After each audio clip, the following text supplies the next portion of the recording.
Yay, Thursday. What's up, everybody?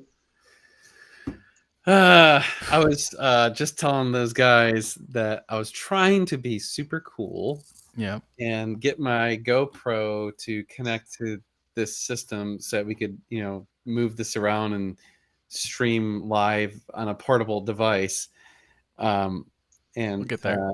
It didn't work yet. We'll get there. I'm gonna try it. Yeah. I had a really amazing plan for something that would be just revolutionary on the internet, which is I was going to set up this camera to stare at Moses sleeping. Yep. He'd be the most entertaining guest we've ever had. Yeah. Just going to have him That would be sitting there. lovely. Yeah, that'd be great. How was Thanksgiving? Thanksgiving was wonderful. It was great. I got to see, most of my family, all of my family except my one nephew. So there was 17 people. Wow, that's a packed house. It was packed. They all come here? We didn't all stay at the house. This was at my parents' house. So, cool. The diet is good. Like it's doing a good job. Down some weight and feeling good. And where's the blue shirt? I was waiting for that. That's the real drama for the what's going on with that? What kind of shirt is that?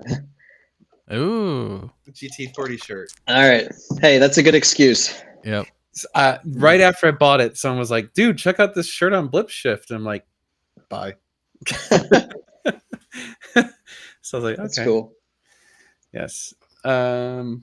Yeah. So, yes, Thanksgiving was good. I hope everyone else's Thanksgiving was great. It was good to see the family. Good to have a week of not working and enjoying some time with my folks and family and siblings and nieces and nephews and of course my kid. So we really pushed the limits. We took Ash on a 4-mile walk. Oh, wow. What? Like he wasn't walking, obviously. He was in a stroller. Okay. But that's like, more than an hour of just walking. So like my dad every morning goes on these very, very long walks, multiple hours. Like, here's a 80-something-year-old dude just going out on these crazy long walks. I'm like, that's good. It's probably the best thing he can do for himself. Yeah, seriously. So he used to be a runner, but he can't run anymore because the body won't let him. Yeah. But so like every time I visit, we go on these long walks, and like he usually traditionally walks to Starbucks, grabs a coffee, and then keeps walking and whatever. So it's 1.9 miles to Starbucks from his house. Oh, God. Okay. So a few times I took He earns it on the walk to Starbucks. So it's pretty good. So of course you got to go there and then come back. Yep. Nice. So it was good. But he totally was a champ. Like didn't complain.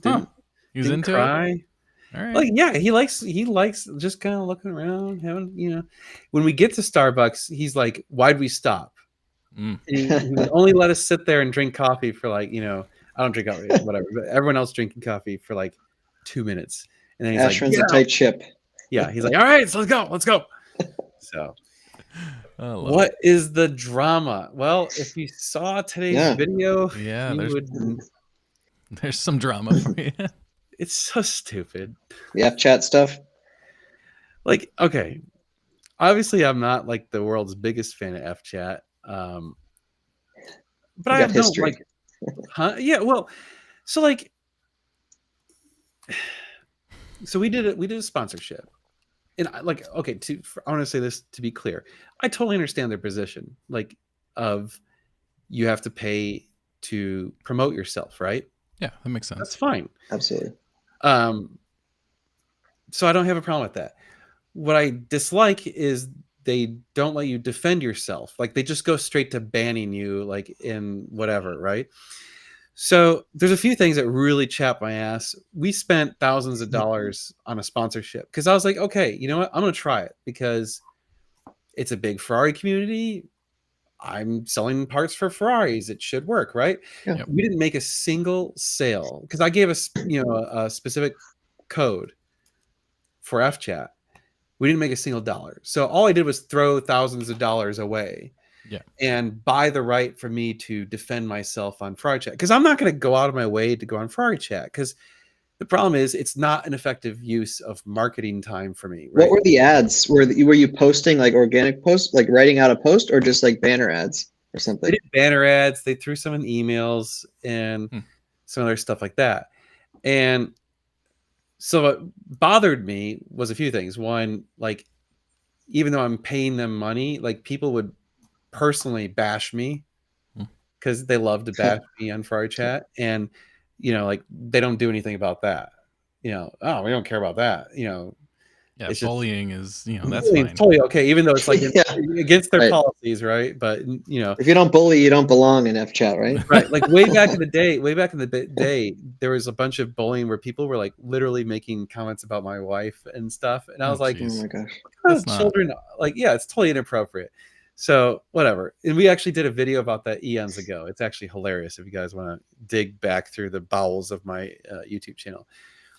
But what was I going on? Anyway, oh yeah. So when I stopped my sponsorship, they immediately banned me.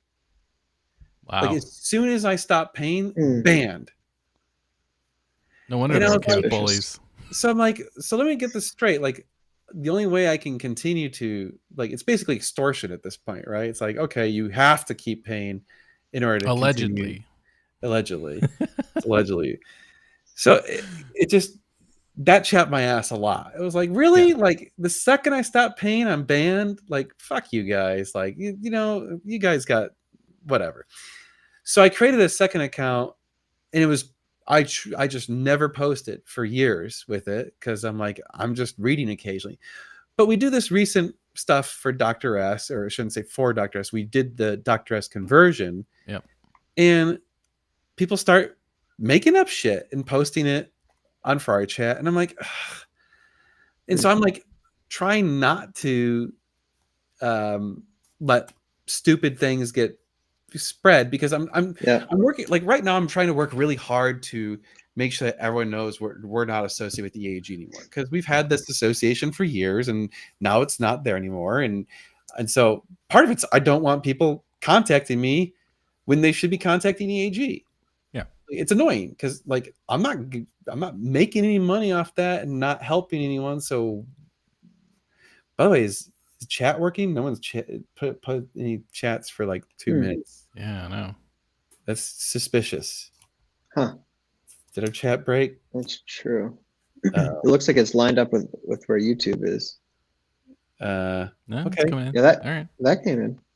Just a quiet crowd tonight. Yeah, everyone's just Everyone's enthralled with. just Yeah. chilling. Okay, just listening. Okay, that's cool. Cool, You're cool, allowed to yeah. listen.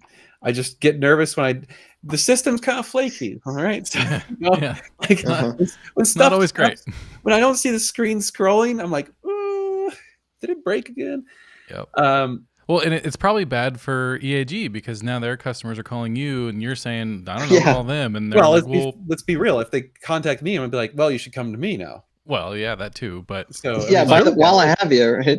like Yeah, giving like- your customers a runaround isn't great for them either. So they should get Yeah. on top of that. Like, exactly. So anyway, so I tried to just clarify some stuff. There was one comment I made where I said, yeah, we're doing conversions now, right? I didn't give a link. I didn't even say my company name. I just said, this is Dan here. Like, I never said I'm normal guy supercar, whatever. So, and then the rest of my posts were debating. It's like the EDIF thing got out of control. Like, people just lost their I saw minds over that. EDIF, and I was like, oh my god. And so, like, one particular guy's like, it's an open differential. I'm like, no, it's not. It's literally not. And so I was like trying to argue with that guy a little bit, but you know how it is on the internet. It's pointless. So, but by that point, someone had posted more of our content, more of our videos. And so here's my theory is they don't like the fact that people were posting my videos, getting me views without me paying. yeah, I can see So that. that's why they banned me. It has What nothing. does the ban look like? Did this just Oh, not let you log in? Or? like that's the funny thing. It doesn't email. It doesn't say anything. Like the next time you try and go to it, it's just like, oh, there's an error. You've been banned. Oh God. And so it's like, That's unbelievable. it's stupid. Like if they truly, here's the funny thing, from a business perspective, if they truly actually cared about trying to get people to pay them money, why wouldn't it immediately have like, hey, we've noticed that you're trying to post this kind of, here's our different sponsorship levels and whatever. Yeah. Yeah. It's not. It's just whatever. Yeah. So anyway, that's my theory. I think they banned me because they were upset because I was getting views without paying for those views. So it's pretty stupid. You'll just get banned, Chris, if you do that. Right. That, and I think also there is definitely some like people at Ferrari chat that just don't like me for whatever reason, and that's fine. The feeling's probably mutual. I don't care, whatever. So like from the start, like the first ever times I post on Ferrari chat, it's just always never sat right with me. Like here I was a noob Ferrari owner trying to work on my Ferrari, posting DIY content about my Ferrari, and it was just always like so negative, just never constructive. It was just always like, you're such an idiot kind of attitude, and like, how dare you, and just always made me just like, like this is not the community I want to be a part of. Yeah, right. No, and it isn't the community we're part of, like in the real world, right? Which is the weird thing. It's the really shocking part to me, is like, because people have been like, oh, this is the Ferrari community. I'm like, well, but it's not that way. Yeah, it's really not. Like in person, the Ferrari community is super, super good. Like really awesome. There's like the number of people that I dislike versus the number of people I like in person in the Ferrari community is very, very low.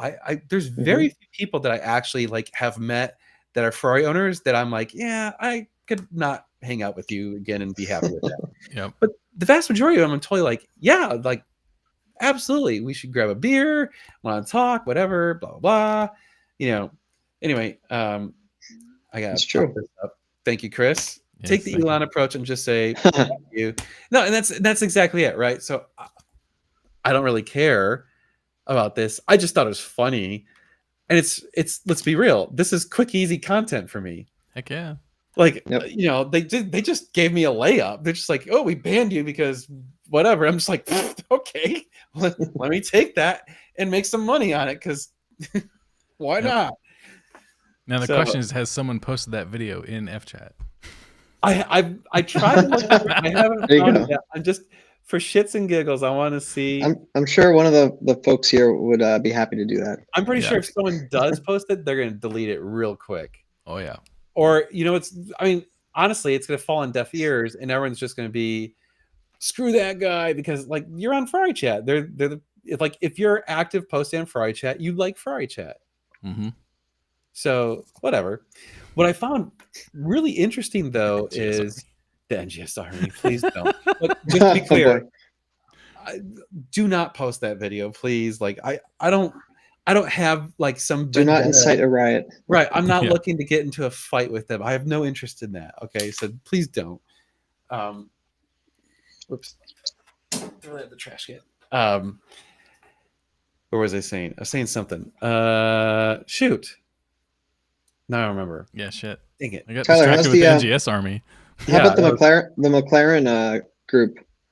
What's that like compared to the Ferrari club? There's a few people that act like that. They have to be holier than thou, and you're wrong, I'm always right. But the McLaren Life forums, from what I've browsed through, everyone's super helpful. Like, hey, I found this thing, I want to share it with everyone. Here's a manual I got.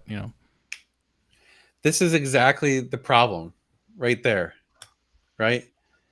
I enjoy Ferrari chat, but I've never once bought something from a vendor because of their involvement, and that's the problem. Like, as a business owner, I'm not going to spend money on marketing if it doesn't produce an ROI. It's just that's a quick way to make my business fail. I've tried. You would not. I've spent probably $20,000 in other forms of marketing, and none of it worked anywhere near as good as YouTube. Yep. And the irony is I get paid to do YouTube. So I get paid to do my own marketing on YouTube versus paying someone else to do marketing for me that doesn't That's a good produce point. results. Yep. So like I've tried Google AdWords. I spent thousands and thousands of dollars on that. I actually got sales, but my ROI was still negative. Okay. So I don't like, and that could be a function of I'm not good enough at doing Google AdWords. So maybe if I had an expert, like, and I hired them to do it, maybe I could make that work. I've considered trying that again. I've done Facebook ads. Those result in sales, but they're like, it wasn't super effective. Again, negative ROI. What else have I've done email ads. We do email marketing from our own email list, and that actually does pretty good. Like, you know, it costs us nothing because it's a free account. Oh yeah, Black Friday. How'd that go? Black Friday. Black Friday this year was a total bust. Oh, really? Yeah, I was kind of bummed. I was hoping. Too bad. Yeah, we were. Josh and I were really kind of disappointed with that. We thought so last year on Black Friday and like the day or two after, we sold over $100,000 in parts. I guess everyone just wanted exhausts last year. This year, we did maybe 20,000, 25,000 in sales. So Okay. much smaller. Maybe more people are afraid they're going to lose money on cars, so they're not. Sorry, you broke up. What was that? You touched your headset and now it's freaking out. It's all crackly.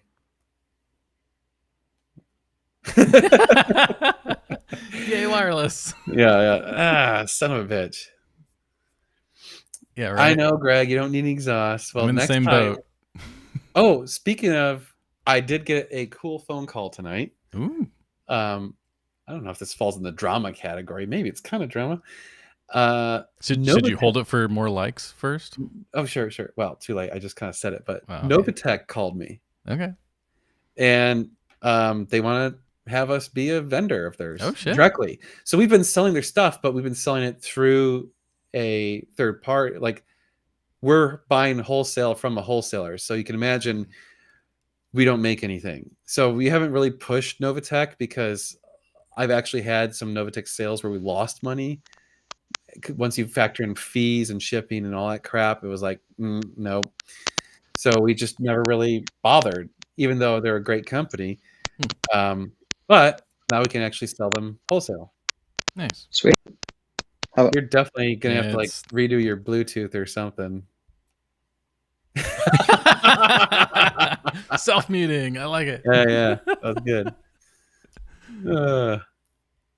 Yeah, I had Pietro's internet last week, and now it's your turn, Gabe. So there's definitely something to be said about networking in person. I don't know how much you're going to get sales from that. I don't know that we had that many sales per se. It might help with selling a car potentially. Like there's no harm in doing it. Like certainly creating, networking and relationships locally. There's no reason not to, right? So like certainly, absolutely, I love meeting people in person, chatting with them at cars and coffee and whatever. That's all great stuff. So you got your exhaust last year. Thank you. Well, thank you.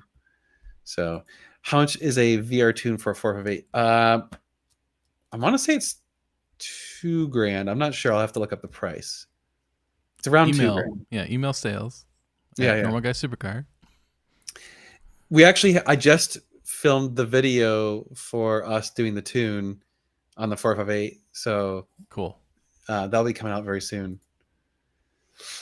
Maybe Bob can give you a hookup to sponsor FCA stuff. It's interesting. I'm gonna grab other headphones. Okay. All right. Yeah, I mean, I would consider doing an FCA sponsorship.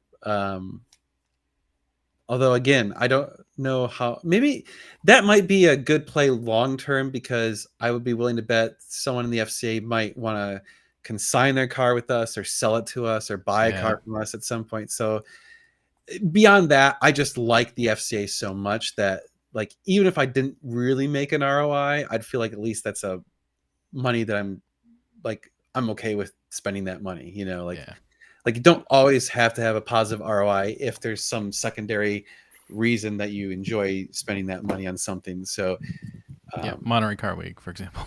Yeah, Monterey car. Well, we almost had some car deals because of that. True, yeah, true. But they fell through. I was disappointed because I was like, dang, it almost paid for it finally, right? Hey, that's mic check. Oh yeah, Yep. much better. What was going on with the other ones? It was crackling. It was like going crack. Oh my gosh, like static. These Ferrari headphones are they're not. Those are the super expensive ones. These are not all they're cracked up to be. Yeah, it's the Bang & Olufsen Ferrari. I believe it or not, I have a part of my work budget paid for it. Not recommended. $500. Wow, that's they're too like bad. they're like $380 without the Ferrari tag or the Ferrari emblem and stuff. Would never have spent my own money on that, but or directly. That's also a valid point. Some of the newer members may not even know about us. Yeah. So You were gonna do like a lunch and a drive with FCA, Yes. right? We already talked to Bob and said that we Cool. absolutely want to do some sort of like FCA breakfast or something, or a drive. You know, I don't know if it's like start at the stub or maybe have it end at the stub or whatever. I'm just laughing at Daryl's comment. Sounds like I'm broadcasting from the space station. Kind of did. Does it? Sound different than the other mic? Yeah. You're a lot less bassy. Yeah. Like your voice is not. It's higher. Yeah. Well, it cuts out a lot of the bass, so now it's just like, it's funny. Pietro's fault, right? Yep. Have you considered sponsoring other rallies? I'd have a hard time believing that you'd make money on that. That's tough. I mean, I'm definitely open to spending some money when we have it on marketing, but like it's hard because so far like nothing has even come close to YouTube. Yeah. And so it's like it's really hard to say, oh, like let's spend a bunch of money to make a little bit of money versus I could take that time and energy and make YouTube videos and get paid to do the YouTube videos and make money selling stuff. Yep. And you pump them out quick. I'm always impressed at how quickly you can get a video out. Well, you must have the system down, like real good. I've done over 2,000 videos now. Yeah. Wow. Dang. I mean, you learn a few things doing that 2,000 times, right? Yeah, how much quicker can you pump out a video now compared to like your first 50 videos? Oh man, like not even close. Not even like it used to take me an entire day to edit a video. Like just so slow and like just the hotkeys and it's not even necessarily the editing, it's knowing how to film it to be edited. Oh, true. That's the big difference, right? Like actually when I was hanging out with Shmi a couple of years ago at SEMA, he was talking about, he's like, yeah, one of the best things I ever figured out is how to do like basically one takes. Yeah. And if you notice, a lot of Shmi's content is just one cut or maybe like 2 or 3 cuts. Yep. And so it's really like he does not do much editing at all. Wow. I still try, like even if I have a long one take kind of video, I still cut out a lot of the pauses and ums and uhs and whatever, just because I feel like it really, really helps the flow of videos. It does, but how much of a pain is that to go through it? Because I've had not a pain. I hate that. How do you have the trick down? Do you like look at the audio waves or yes. you do? It's all about the audio wave. Okay. And then ripple deletes, and then don't do any B-roll or. Can you batch delete a bunch of ums? So I have my system, just so you know, I do a first pass all the way through all the content, and I don't clean it up. I just delete, right? Yeah, trim off all the fat on the edges, right? Well, trim, start beginning, any ums, pauses, whatever, anything I don't like, just trim. And I leave all the gaps and all the spaces and all that shit. Okay. And when I hit the end, then I smush it all together. Yep. Is there one button to smush it all together? Yes. Oh, you got to teach me that button. It's you're using. I've been manually smushing everything. It's don't do that. No, that takes forever. No. You got to highlight everything, and then it's like close. What does it say? Like close gap or something like that. Something like that. Yeah. Yeah. Anyway, then I start over again. This time I normalize the audio first, and I add my transition audio so I get rid of all the pops. Have you learned that trick? I've been meaning to ask you because I know you talked about it at one point. I got to take notes here for my channel. Every time once you start removing the pops on cuts, oh yeah, as soon as you watch a YouTuber that's not doing it, it drives you nuts. You're just like, I can't take it. Like, and some of the big YouTubers still do it. Like, I think even Stradman still has pops on his, and I'm like, I've heard some a couple times. What was the trick for that? You add a like couple millisecond audio transition across the 2 tracks. Oh yeah. You can also. I actually do that, but do you do that individually? Well, I have a key. You just hit a key. You can patch it. Yeah. It's Control A, Control Shift D, Control Shift That's A. what I'm missing. I'm sorry, viewers. I'm just trying to selfishly. You can also sometimes get lucky and just roll the audio a couple frames away from the video clip, and that'll solve it. It's usually if you're cutting while the audio is very high. Yeah. If you have a cut across a loud piece of audio, it pops. Yep. Gotcha. If it's quiet, it doesn't pop. It's been a few years, but I taught editing for college. So. Okay. Did you really? Yeah. Wow. Oh man, Jeez. Tyler's probably just laughing at us. I should have you do my editing. Yeah, dude. It's been a while. I'd be slower than you are right now. I'm using, when you don't do that stuff every day, you lose it. So yeah. Oh yeah. Well, the hotkeys and stuff. The tools change so fast. Oh, and that too. Well, I don't and know Adobe's bad at changing their keys. Yeah. Oh yeah. No, I have like all my settings saved as a profile. Yeah.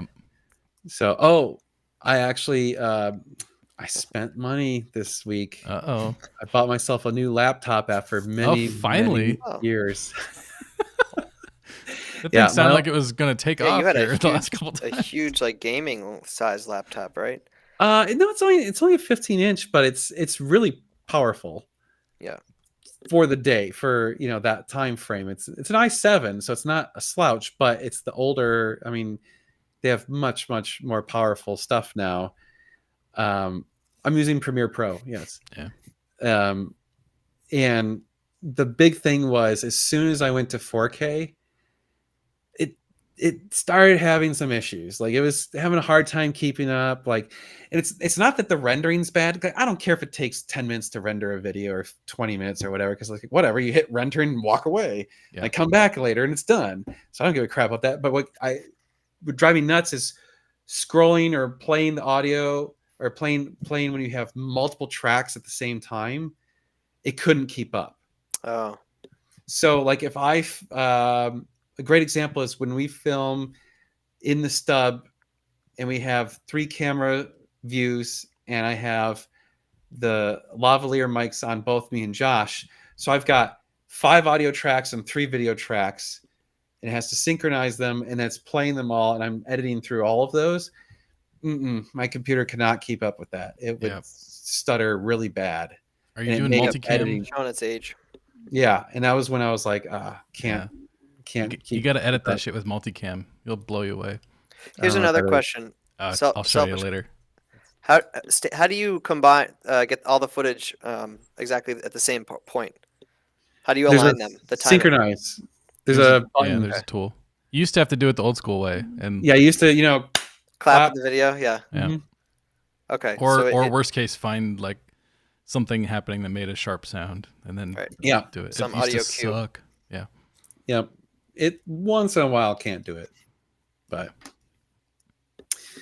I was at a Ferrari event not long ago, and a couple guys came up to me and talked about either the FF or A12 on your channel. It seems you have quite the following here in Atlanta. Nice. Funny you bring up Atlanta. I will be there on Thursday.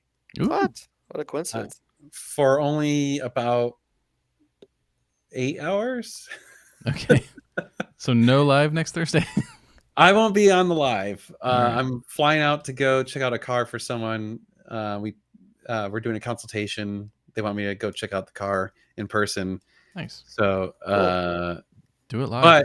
But yeah, there you go. There's the live. Yeah. Well, so I fly in at like noon and I fly out at like 9. So right when I'll be boarding right when the live would be starting. So There you go, I will yeah. be missing the live. Josh is he just flew back from Seattle.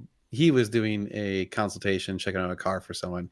So that's why he's not on the live. So he may be home right now. I don't know. That's crazy. 2 in 1 week.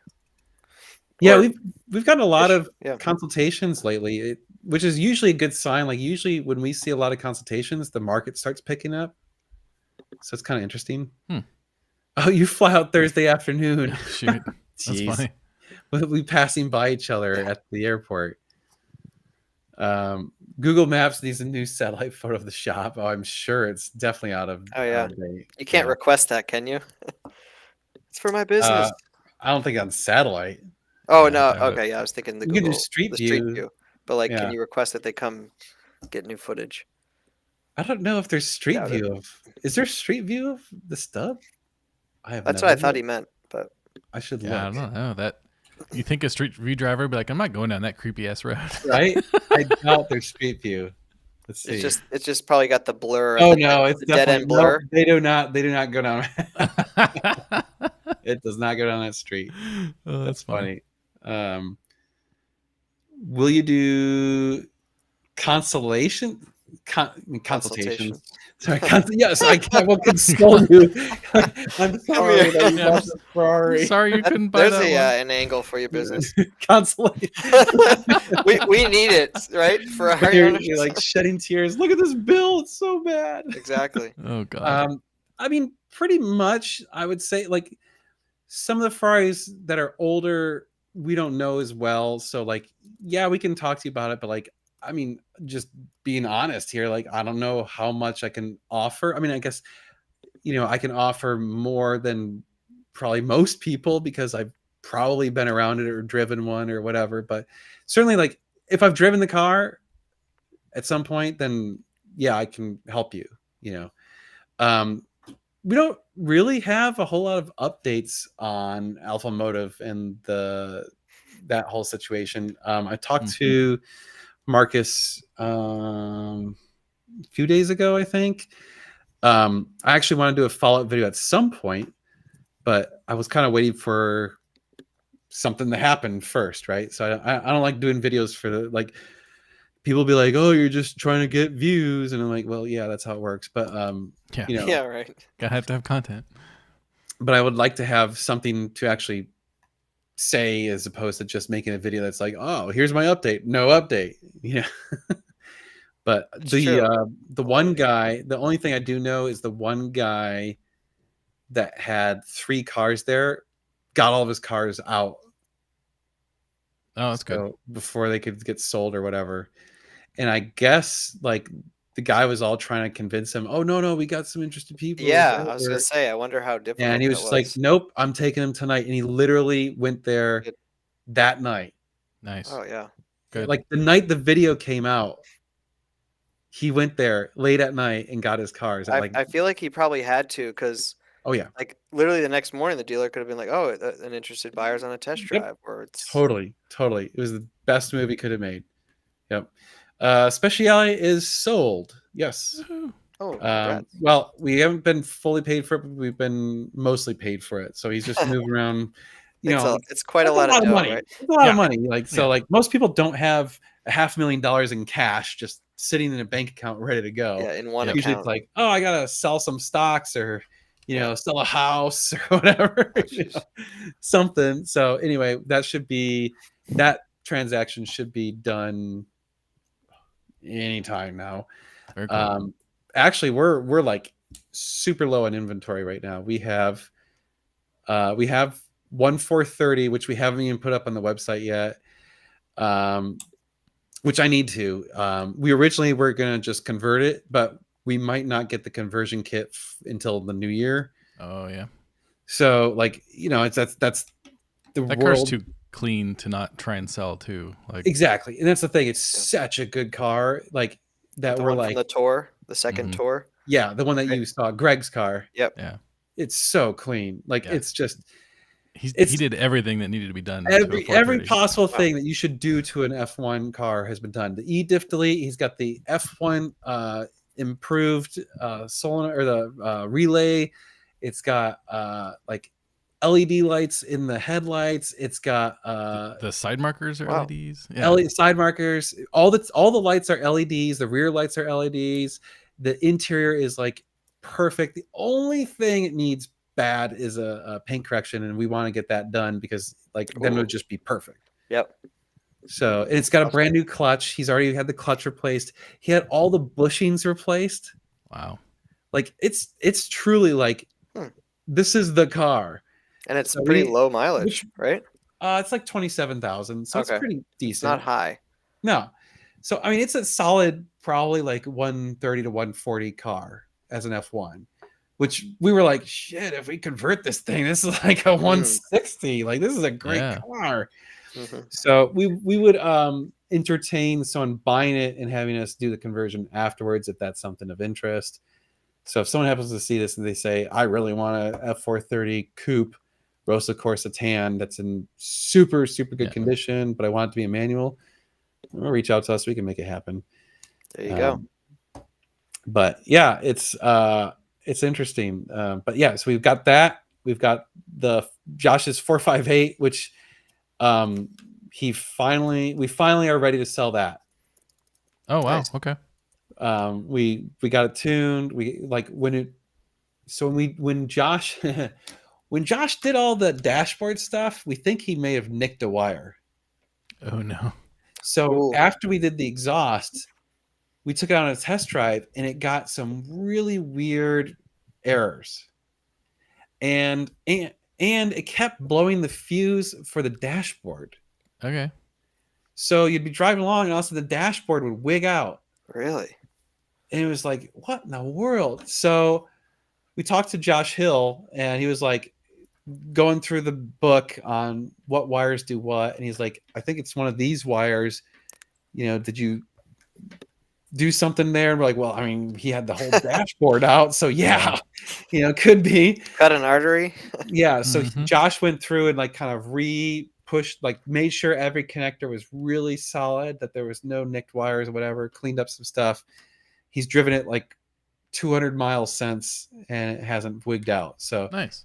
It's like that's the problem. It's one of those like the absence of a failure. Is it really fixed? Right. Because they weren't consistent. Like it's not like every time you drove it, it did it. It did it sometimes. Wow. But 200 miles on the roads around here, like that's a pretty good rough. shakedown. I feel pretty decent selling it now, and like I hate to say it, but like if it's still got an issue, that's just it is what it is. We've tried. We thought we fixed it. Like we weren't perfect. But anyway, how much for that car? I'm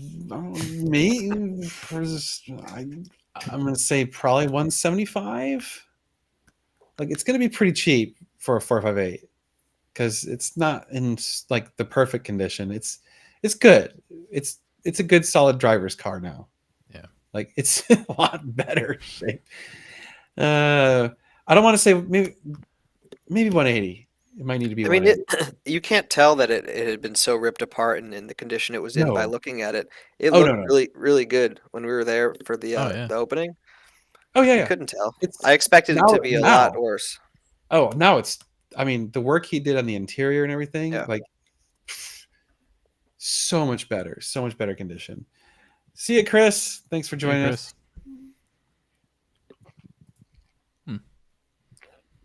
Yeah, it's in much better shape now. Like before it was almost embarrassing and now it's like nice. Yeah.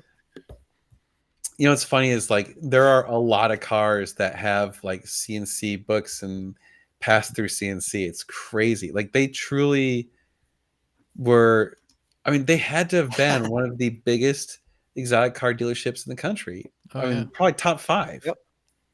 Maybe even top 3. Yep.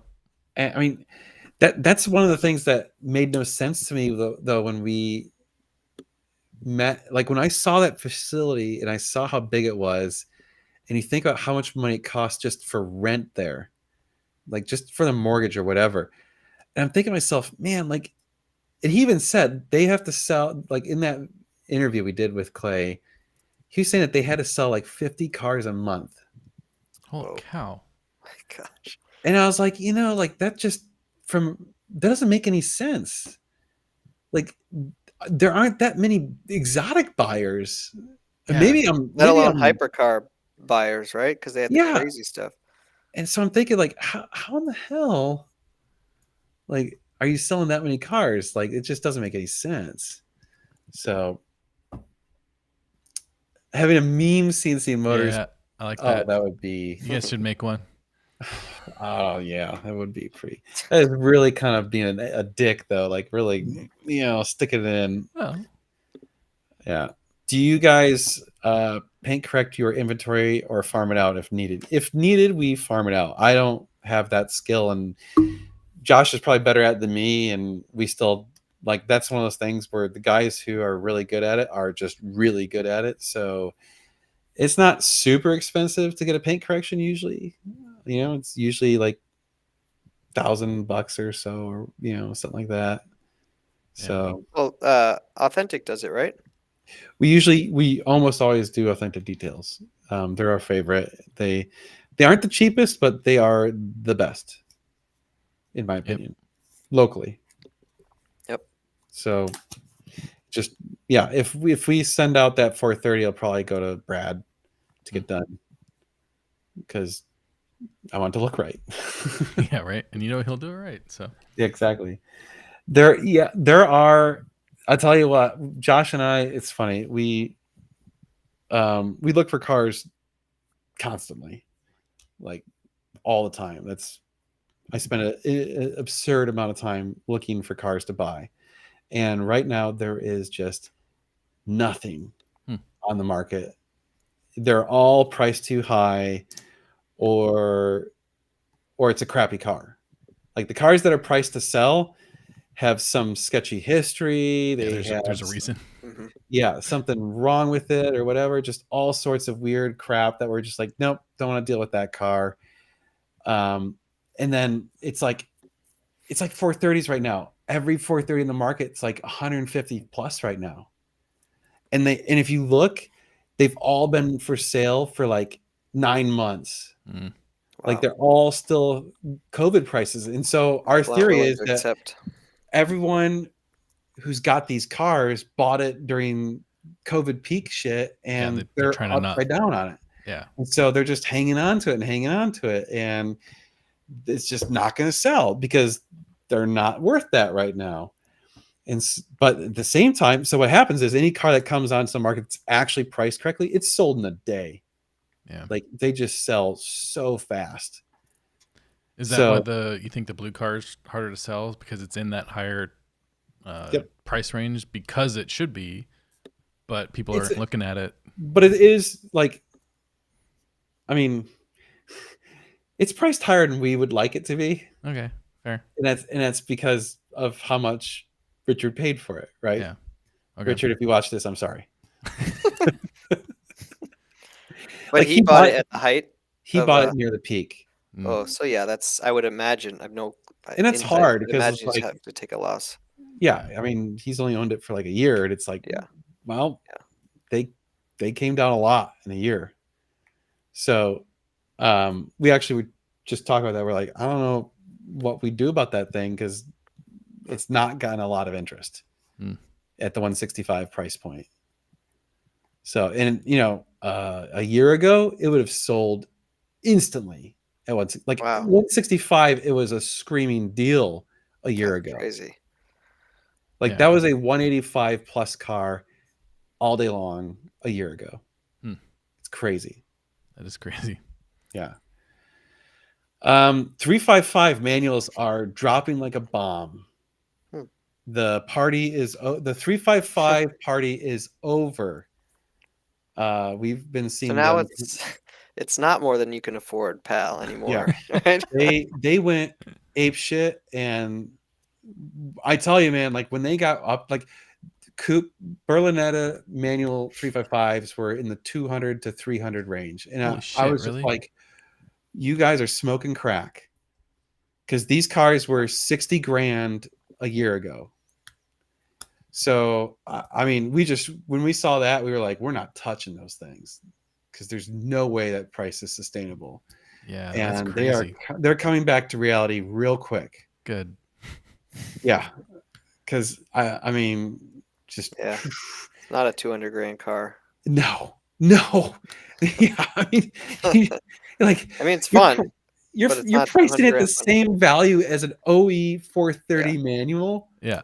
Like, Yep. smoke some crack, dude. Or 458. Yeah, like no, that is okay. So, can you buy the parts from Ferrari to convert a 458 Italia to a Speciale? Not exactly.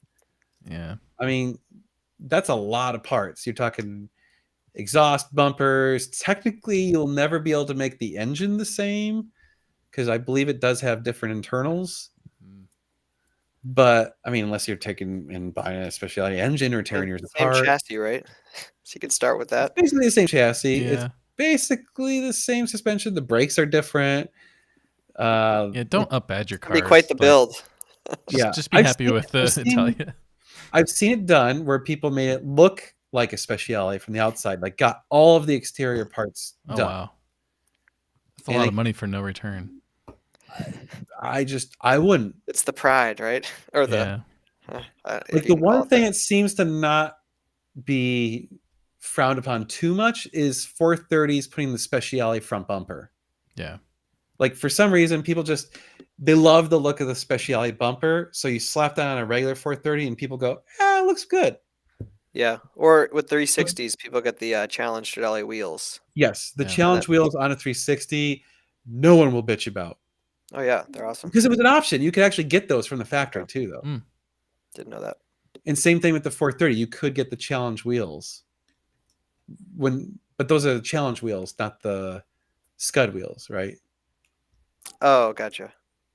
So let's see. I missed a couple. Oh, here we go. As you know, I've been watching the A12 GTS market. There are cars that have been out there for months and they are just not selling at these prices. Yep. That's like every time we look at the market, we see the same cars. Mm-hmm. Like there are, like, it's funny because some of these cars I've been watching and seeing them for over a year now, and which as a person who owns a dealership, I don't understand this. Like, Yeah, how's that sustainable? cut your losses. The only possibility is if it's a consignment car that they don't give a shit. Like if someone wants to send me their car on consignment, but at the same time it's taking up space. Yeah. True. So like I don't want a car sitting in my shop for a year not making money. Are you looking at private sellers too to buy from them? We look everywhere. Yep. The private sellers are also scattered. They're like, it's really inconsistent. Some of them are way off the mark, stupid, crazy prices because they probably paid too much. They bought it a year ago or whatever. And so are these prices plummeting just a correction from the lockdown craziness or an economic anxiety with the wars and inflation? I think it's a correction from the lockdown. I think it's a post-COVID haze. Yeah. Yeah. I don't think, because the thing is, the people who are buying the cars don't seem to be really affected from it financially. Right. And there's definitely still cars being bought out. Like the cars that are priced right are selling very, very fast. Yeah. So that's the problem. Like the problem is right now, there's a ton of cars way up here and the market's way down here. So there's this huge gap in what people are willing to pay for these cars. And so maybe you can move them up a little bit, maybe you can move them down a bit, but there's still a gap. Like when it's like a $30,000-$40,000 gap on a $150,000 car, you're going to have a hard time bridging that gap. Yeah. It's one thing that's like a $10,000 gap. You can usually figure something out, but Just got to be patient as a seller. or give a real price. Yeah. Well, and like Greg said, Take your losses. Yeah. the interest rates don't help either. Like, No, definitely not. So 430s that get priced into the 120s are gone in like a day. Like if it's a clean, good, say 20,000 mile F430 for 120 grand, it will sell. Easy. Oh, the 360 Challenge grill is always welcomed. Oh, yeah. The side mirrors, no. Are those like carbon fiber or yeah, black? and they're very specific. Like, so I would say no one cares. Like, everyone's totally fine if you do a challenge grill in the 360. In fact, they want it because it keeps the temp down.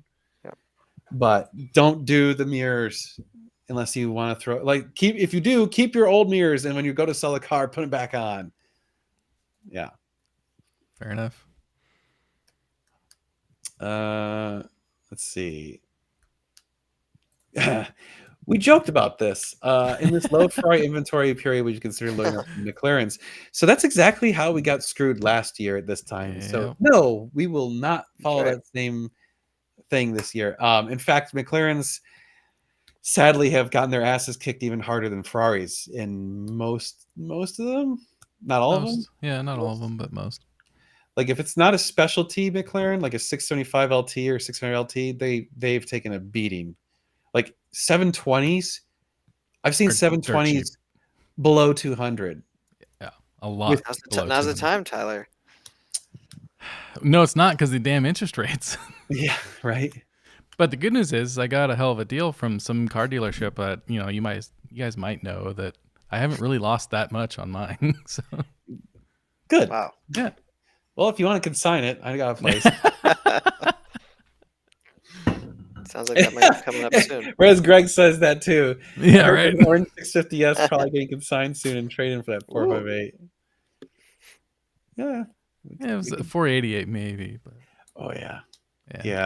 I mean, because you've got a really fast car. It's gonna be hard to go to a slower car. Yeah, I mean the sound will be great, but it'll be hard to go to a slower car. I mean, because you can 458.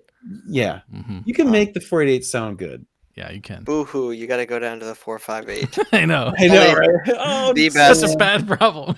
All around Ferrari. Oh, such a bummer. Oh, so sad. No, but Tyler, you don't want it to feel slower. Right? Well, I mean, it's gonna be hard to ever get what you're getting in a McLaren for value. But yeah, you don't want.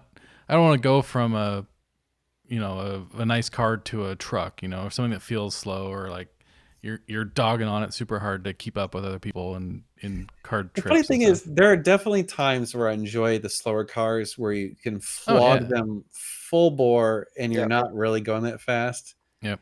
But like, there's definitely something exciting about having a ridiculously fast car too.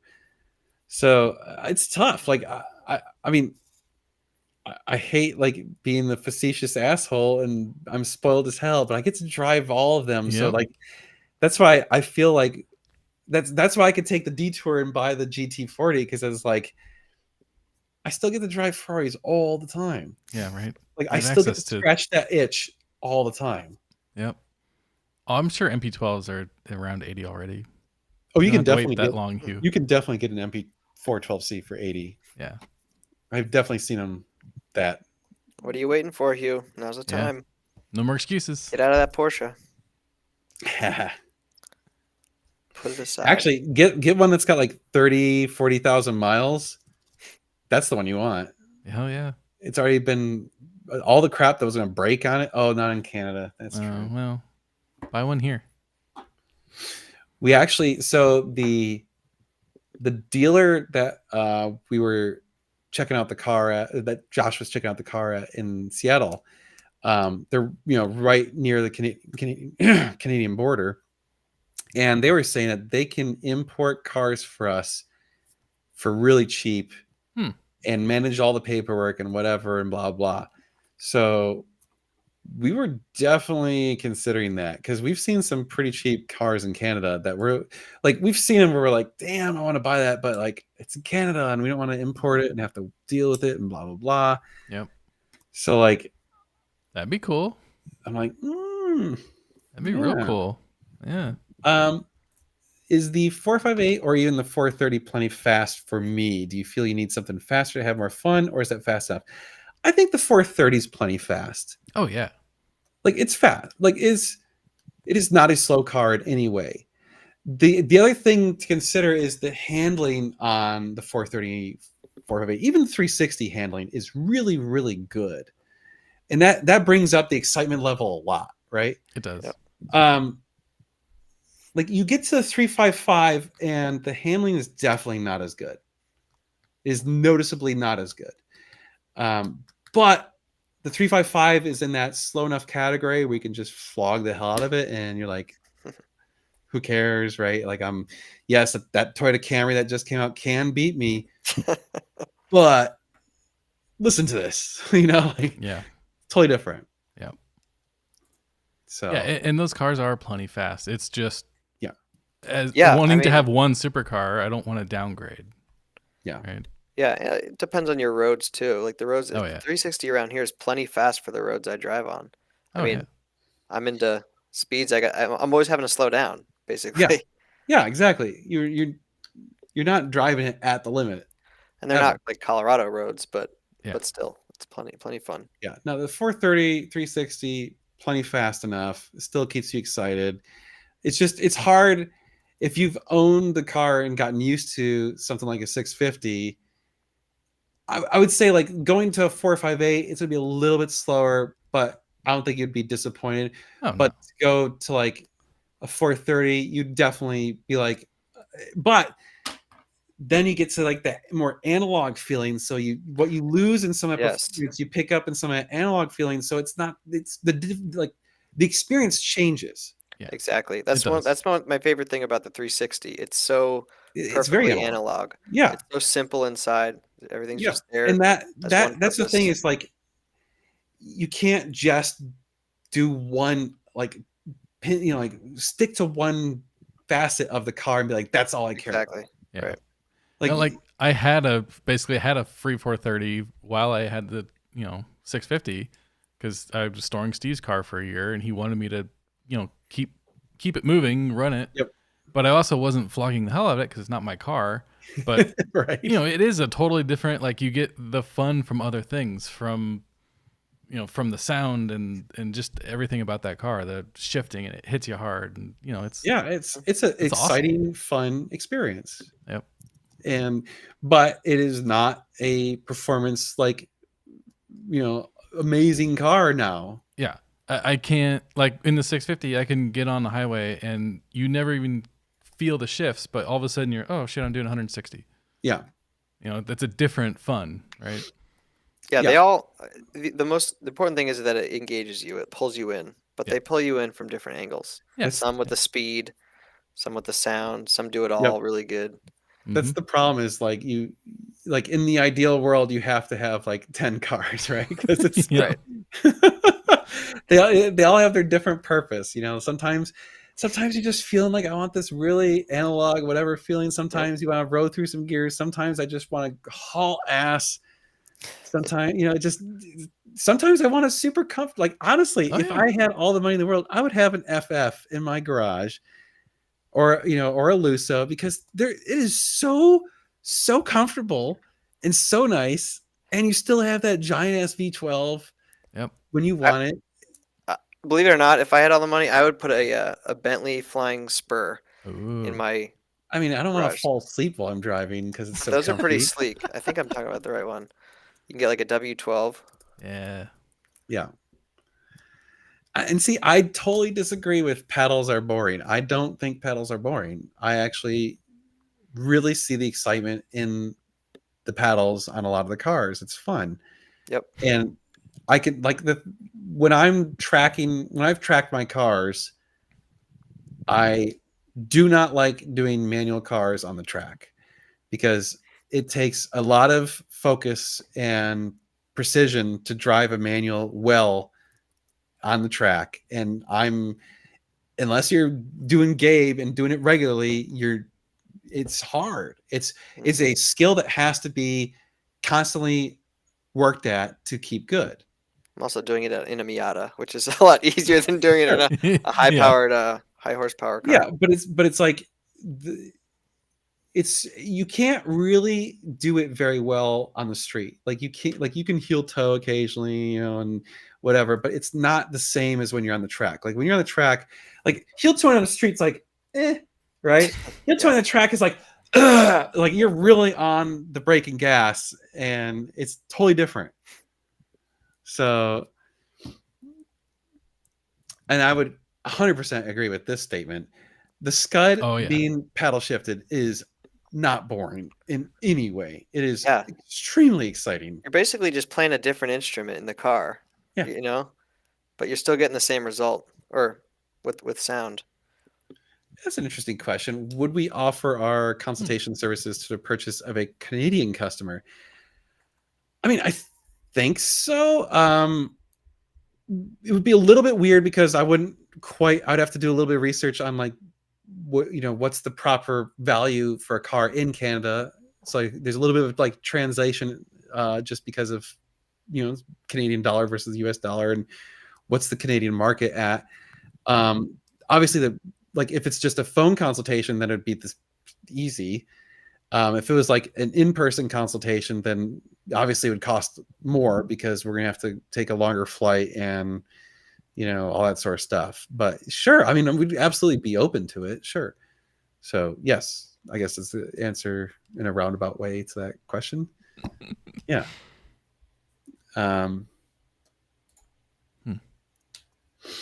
Yeah.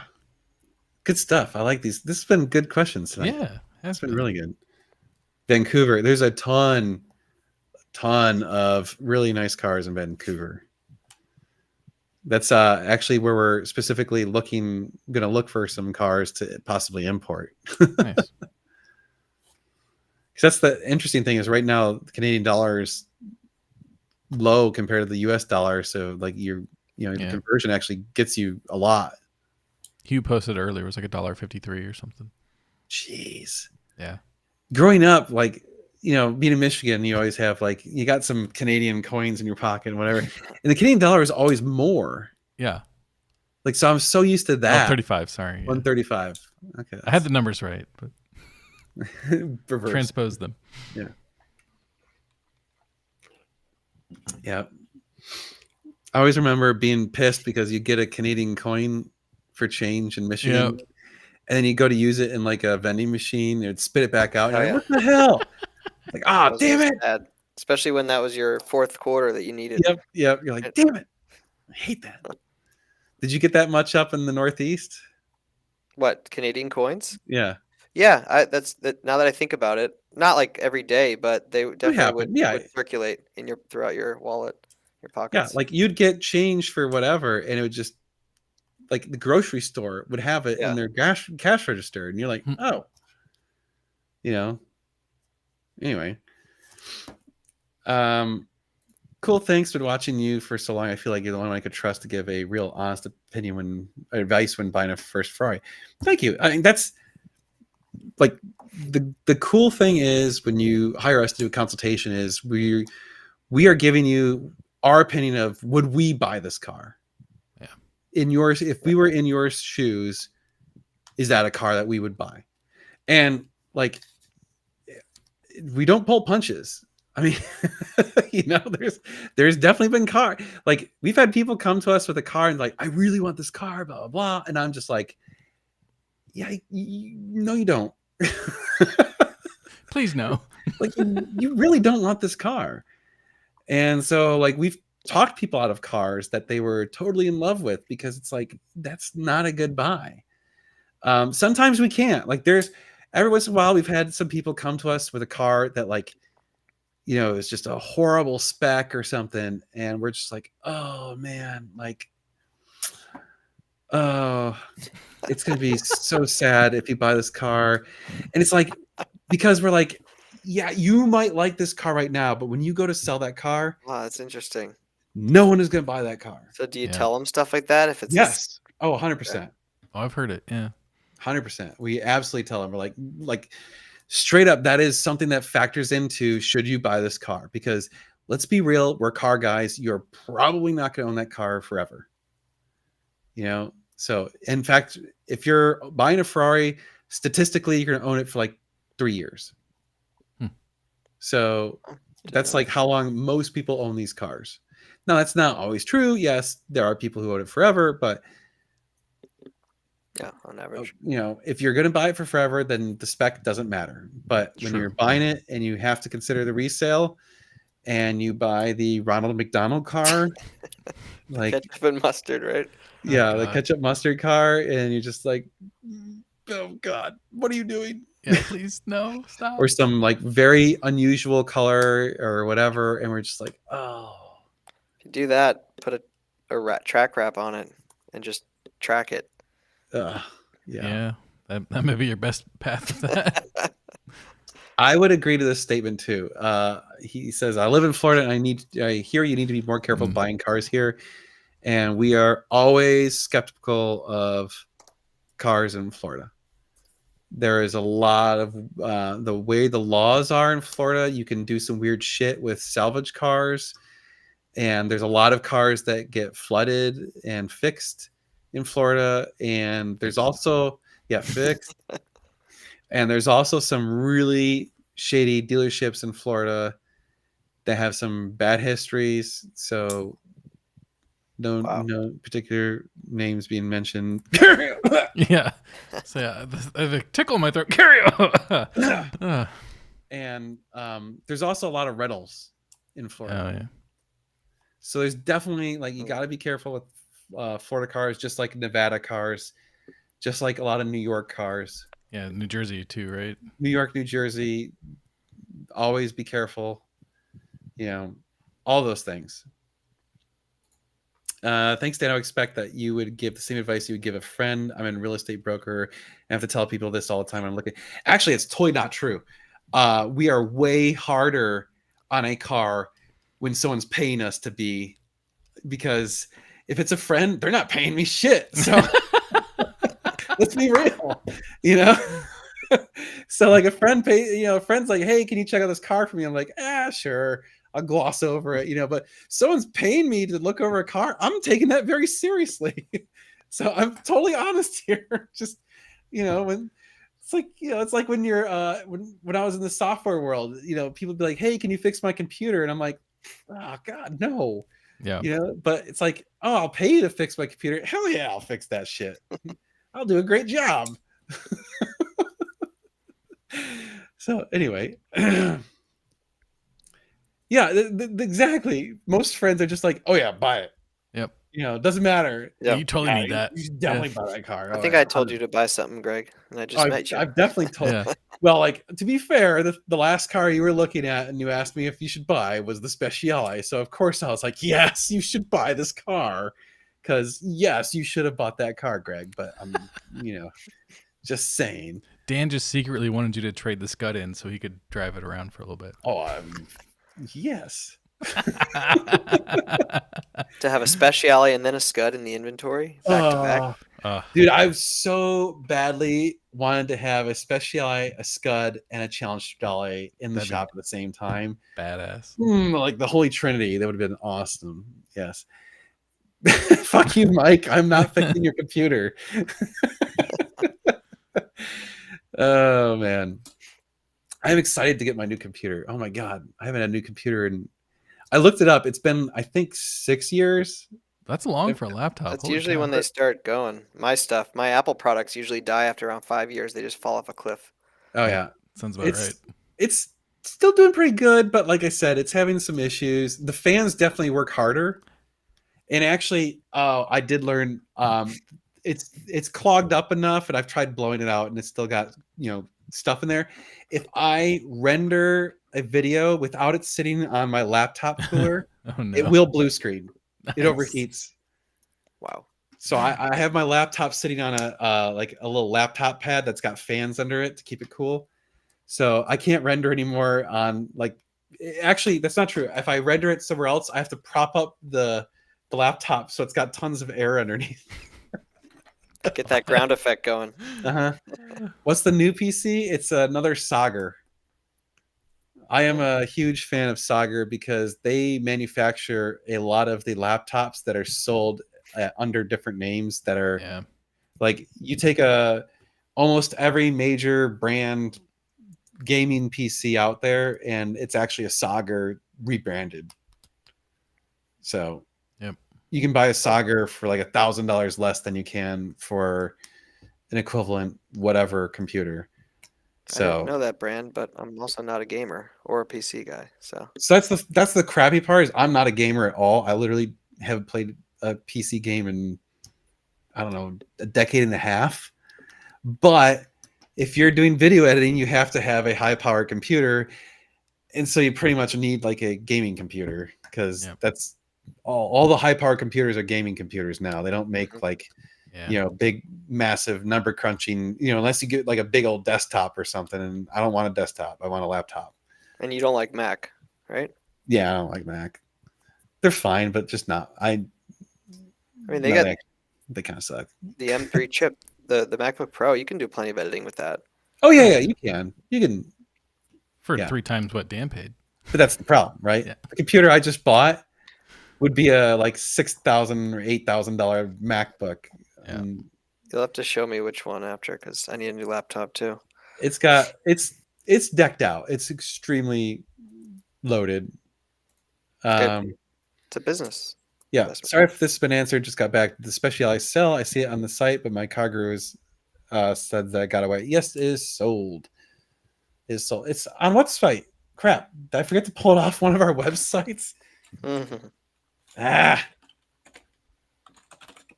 Hey, thanks, Nixter. I'm due for a new video.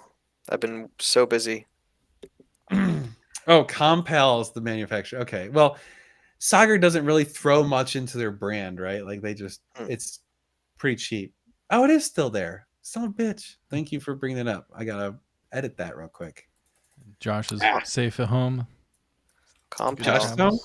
Oh, he made it home. Congratulations, welcome back. Josh. All right. Yes. Oh, they're definitely planned obsolescence. Oh yeah, no, computers are definitely planned obsolescence. Yeah. Oh yeah. But that's how I make money, so that's fine. Right. That's honestly, I am shocked that this computer lasted this long. That's really impressive. Especially because I've been beating on it pretty hard. I mean, this computer has rendered most of those 2,000 videos. Yep. Because I started the channel just before I bought this computer, and then I bought the computer once I started editing a bunch of videos because my old computer could not hack it. That's crazy. So this is the computer that you've done all your stuff on for basically the life of your channel. Mm-hmm. Wow. I know. I'm like I don't know what I'm gonna do with it because it's still like a really good computer for most purposes. Like if you're gaming on it, it's not gonna be a great gaming computer now because it's too old. But I mean, you can frame it and put it next to your play button once we finally get you to 100,000. There you go. I like that idea. I mean, it's a cool computer. The funny thing is, here's the funny thing about this. I bought, so if you remember, a couple of years ago, Meg actually was going to work for my company part-time. So I bought her a laptop that was decent, just $1,000 laptop, and it's a Sager. Funny enough. So I brought that computer to the stub, and I use that computer when I'm at the stub because I'm not video editing it at the stub. I'm just like answering emails and whatever. So it's like overkill for that stuff. Yeah. So I use her because she doesn't use it ever. I'm like, okay. So that's funny. Any tips to sell a high-end car as a private party? How does it differ from, say, 100K compared to high ticket like the Speciale? Oh man, I would tell you it's prepare yourself for annoyance. There is a lot of bullshit you got to go through, and you got to be very careful. It definitely is different selling a $100,000 car and a $500,000 car. It is not the same game. The expectations are extremely, extremely high on the Speciale. Like lots of questions, lots of checking out stuff. It's not going to be just like oh yeah, I'm going to buy the car, sight on the scene, ship it to me. Here's the money. No one's willing to do that on a $500,000, which is the way it should be. To be fair, like I'm not saying that's a bad thing. That's good. Mhm. good. But like there are definitely people buying $100,000 car where it's just like, oh, here, take the money, send the car, great, done, boom, Yep. like no problem. So totally different experience. Actually, I filmed the video for this today.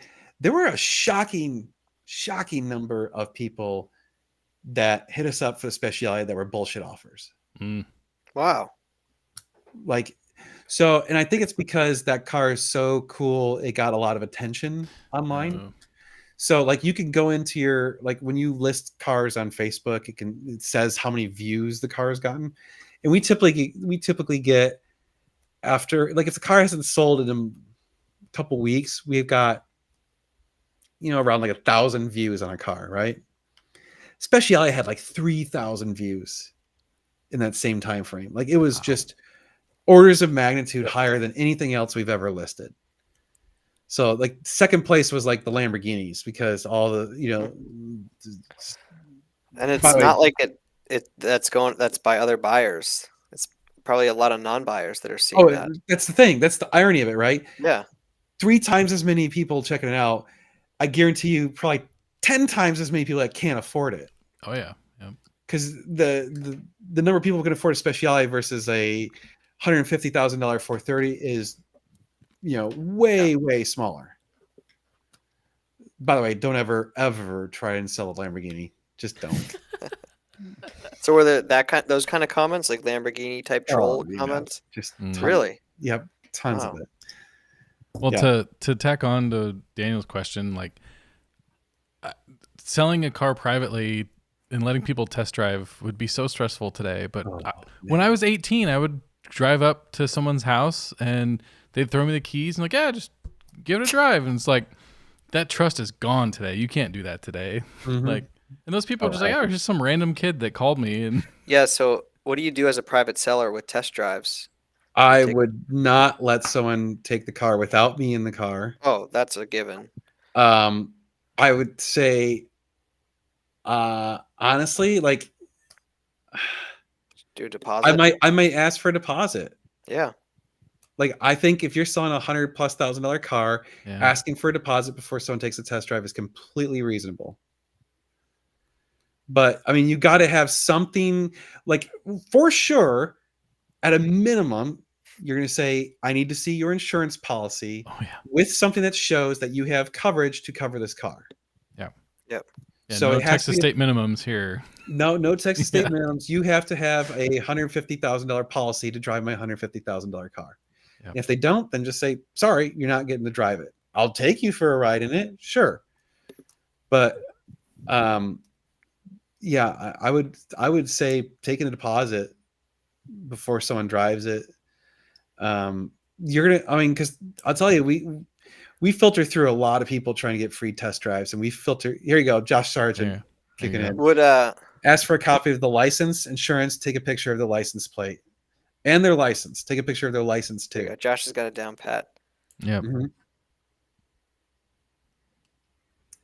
Yeah, we definitely have had a lot of people looking for a free ride, and that's why we just. So if some does that weed all those people out by asking for a deposit, or do you think some people would still pay for the ride? Nope, not if you're asking for $1,000,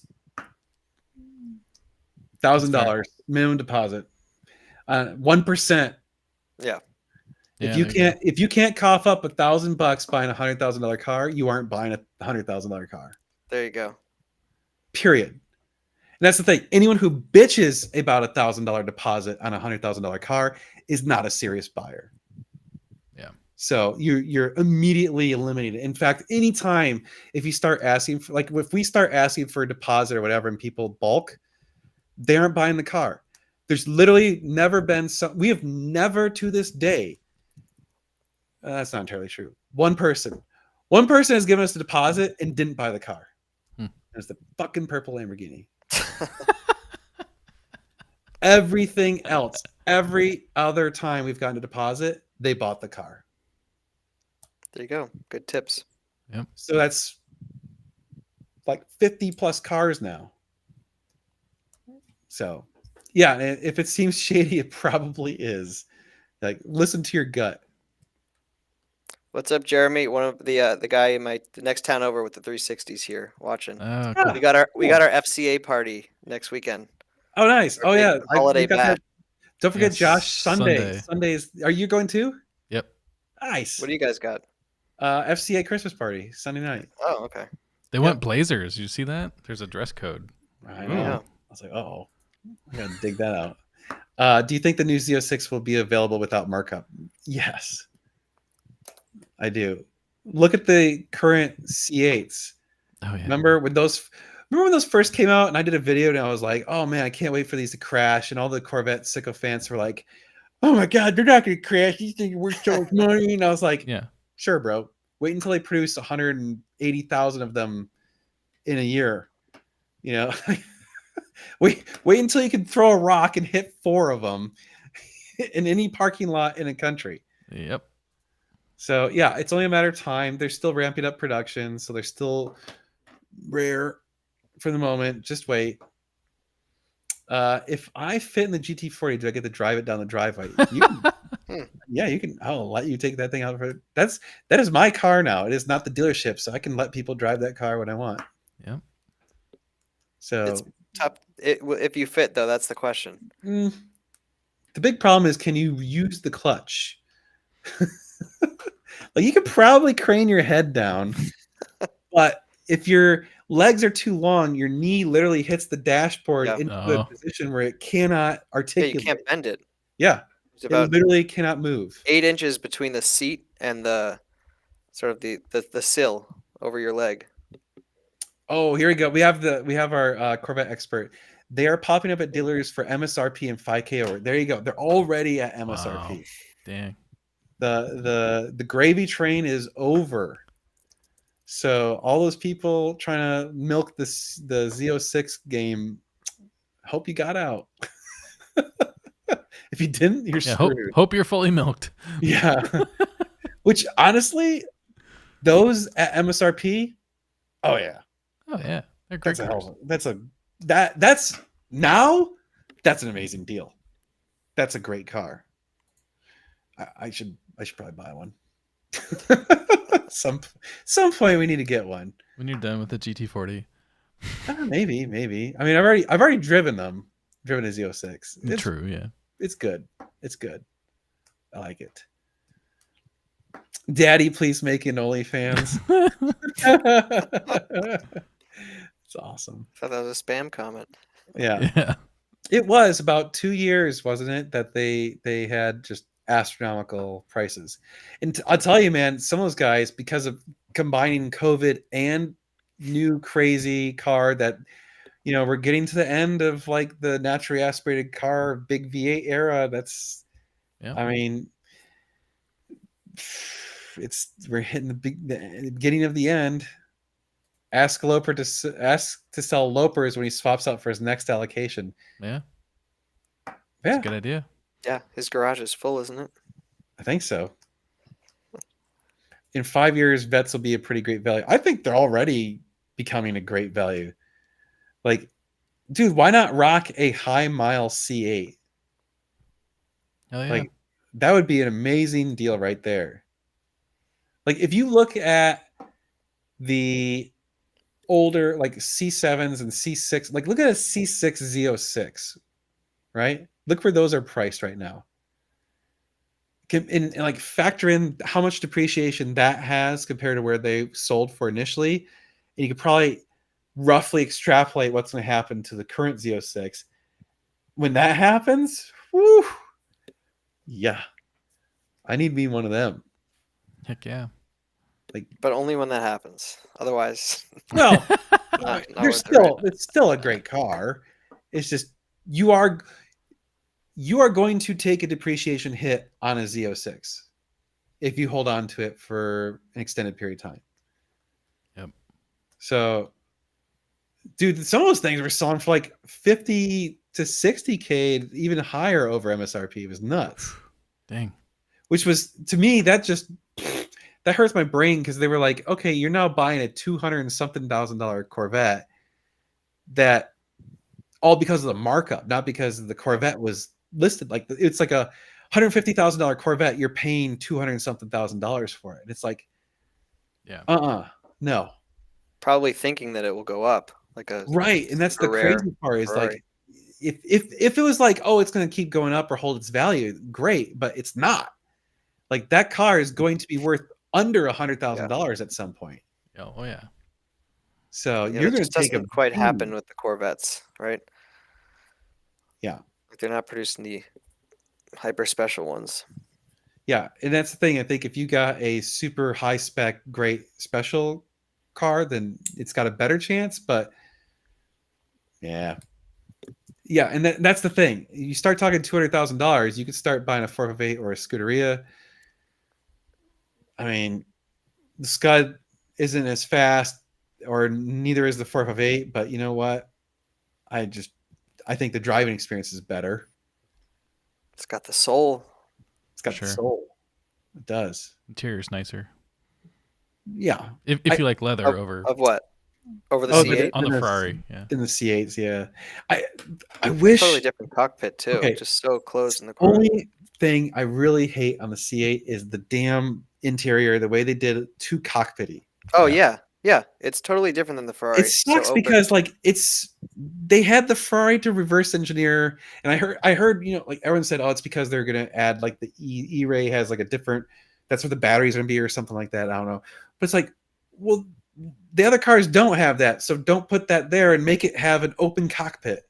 Yeah, like there is something so nice about crawling into a mid-engine Ferrari and having the open cockpit. There is. Like you have so much space. Apparently they changed them now. Okay, I haven't looked at the interior like leather quality is really good. Oh, okay. Yeah, no, but it's still I will vouch for that. They have definitely stepped up the interior quality. That's it's good. It's not bad at all. It's not really all hard plastic and no. There's really not much. I mean, there's still like some plastic crap, but it's not. Well, there has to be, yeah. Yeah, but it's insignificant compared to like previous generations. It's not the same. It's a legit good interior. It is a very good car. And this is like me as a Ferrari fan through and through. Like it's hard to fault the C8. It is a really good car. Yeah, it's the most praise you've given the C8 all year. I mean, don't get me wrong. I still would not have bought one new because of the depreciation. Yep. But I will gladly take one once that depreciation takes over. All right, we got one more minute. There was a question earlier if we had any regrettable pandemic purchases. My house? No. No. Uh-oh. Actually, I think that was one of the best things I bought during the pandemic was moving out here. It's interesting that the pandemic is the reason why we moved. And shook up a lot of changed our life. Yep. Like, so I guess technically say that about us too. Yeah. Yeah, me too, technically. Yep. So, but yeah, I mean, Dan, you know this, and I think Gabe knows, but like your house was on my list of houses to go look at, and I'm driving out to Austin. You're like, oh, we bought a house. Yep. Here's the address. Oh, well, shit. Cross that one off. Oh, I do remember that. Yep. Damn it. Yep. But yeah, no regrettable car purchases. Nothing here. No. Oh, the Lamborghini. Oh, that 720, you guys. That was probably. I mean, we lost money on that, but we didn't lose our asses on it. Okay. I'm fine with having a small loss here and there because like we're not going to buy winners every time, right? Like, you know, but the Lamborghini was a hit. Like that was a bad buy. Like it was almost like you could argue is like we were getting nervous about the market. And so like we took that car in on trade for the 720. So we lost money in the 720 to take the Lamborghini, which we lost our ass on.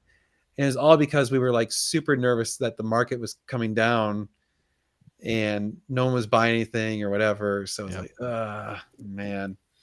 No, I'm pretty sure my house has gone down in value since we bought it.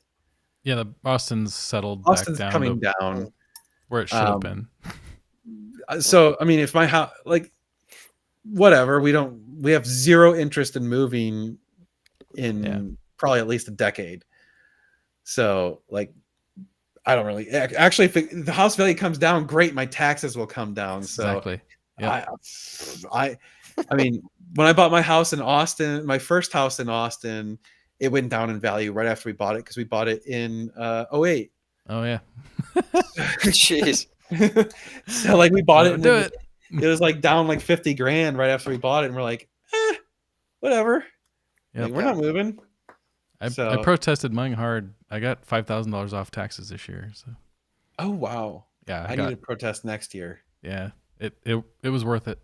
Okay, well, I'll do that. Anyway, past 9:30. Yep. Thank you everyone for joining us. We appreciate it. Turned out to be a pretty fun conversation. Yeah, I think so. Good stuff. So I've got 4 videos. Oh no, sorry, 3 because one went out today. So if you haven't already watched that one, watch it. And we got 3 more videos coming out Saturday, Sunday, Tuesday. I got a few more to edit. So I got some more videos coming out, including Josh's new project car. Ooh. So you may have seen it in the background of some videos, but yes. Cool. See Hit you the like guys. button. All right. Oh yeah. Later. Before we go away, hit the We're- like button. Yeah, we're only We'll see you 49. guys. Enjoy your Ferrari holiday parties, everybody. Yes. Yes. We'll see you guys.